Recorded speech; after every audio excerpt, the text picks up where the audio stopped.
KDMC निवडणुकीच्या अंतिम प्रभाग रचनेवर महाराष्ट्र नवनिर्माण सेनेचा आक्षेप।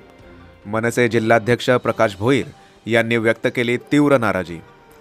कल्याण डोंबिवली महानगरपालिकेने निवडणुकीची अंतिम प्रभाग रचना जाहीर केली आहे। महाराष्ट्र नवनिर्माण सेनेने या नवीन प्रभाग रचनेला तीव्र विरोध केला आहे। मनसे जिल्हाध्यक्ष प्रकाश भोईर यांनी महानगरपालिका प्रशासनावर तीव्र नाराजी व्यक्त केली आणि आरोप केला की कल्याण डोंबिवली महानगरपालिका सत्ताधारी पक्षाच्या इशाऱ्यावर काम करत आहे।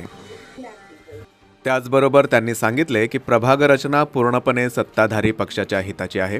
मनसे या अन्यायी प्रभाग रचनेविरुद्ध ठामपणे उभी राहील आणि न्यायालयात दाद मागणार असल्याचे त्यांनी सांगितले।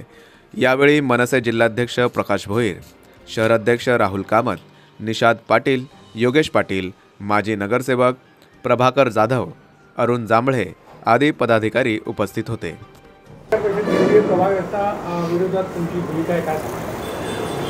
मुळात ही प्रभाग रचना नगर विकास खात्याने जी प्रभाग रचनेचा जे मार्गदर्शन दिलेलं आहे याच्या विरोधातच केलेली आहे।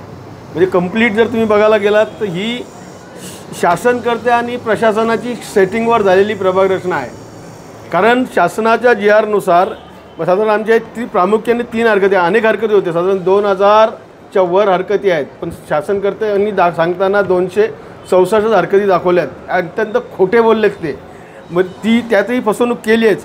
परंतु 3 हरकती शासनाच्या GR धरूनच सांगतो मी।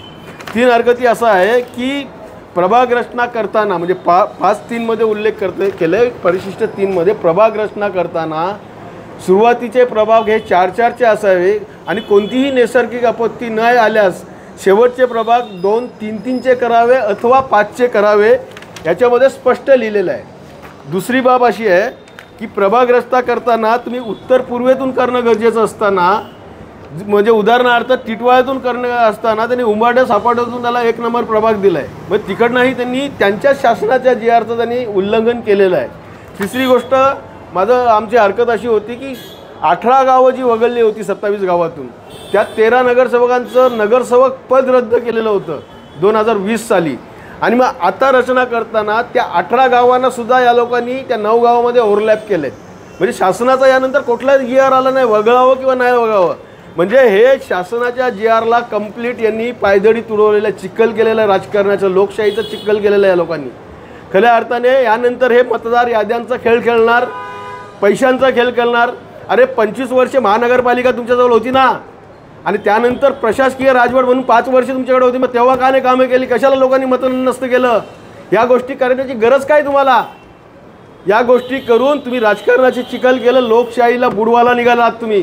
लोक तुमची जागा तुम्हाला दाखवतील, लोकांनी जागरूक व्हावं आणि या लोकांना त्यांची जागा दाखवावी। आतापर्यंत केलेलं हे राजकारण आणि राजकारणाचं केलेलं चिखल लोक धरून यांना दाखवतील। पुढची भूमिका काय असणार?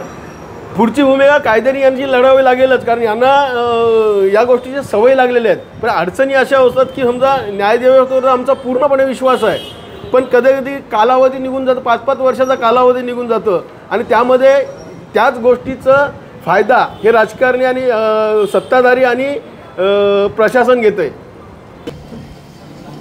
मुख्यमंत्र्यांना सुद्धा पत्र लिहिलं आहे, निवडणूक आयुक्ताला पत्र लिहिलं आहे। निवडणूक आयुक्त म्हणतो की हा काम आहे।